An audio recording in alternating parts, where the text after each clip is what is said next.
I've been involved in support groups for my drinking for most of my adult life. I'm not going to say which one, because I want the person listening to this to make up their own mind about what works for them if they're fighting the same battles.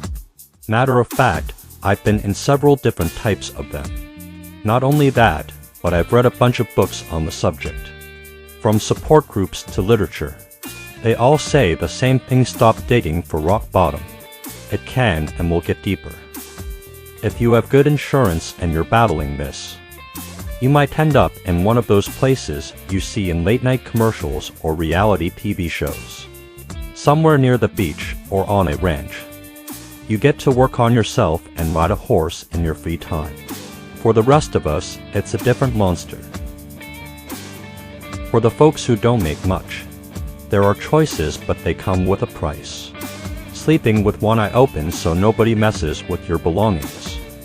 Taking threats from people fresh out of jail. Or dealing with social graces from someone who spent years living in a homeless camp before deciding to get better. I kind of knew this already, but not to the extent I was about to find out. My first clue should have been how hard it was to get answers about what to do.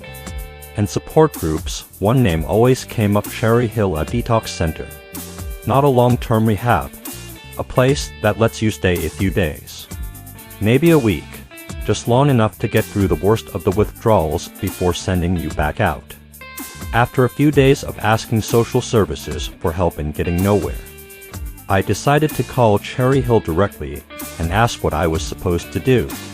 This is what it sounded like calling their air. Man on the phone: Cherry Hill. Me: hi, I have a question. Him: hurry up if you want a bed. Me: I don't want a bed. I need information. Him: on what? Me: I'm looking for an inpatient rehab.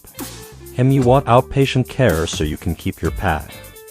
Me: I don't want to live here anymore. After a bunch of back and forth, I finally got a name and a number.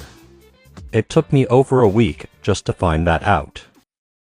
Months later, I found out something I didn't know at the time: if the people at Cherry Hill believe you're serious about getting better, they can place you in a nonprofit drug and alcohol rehab.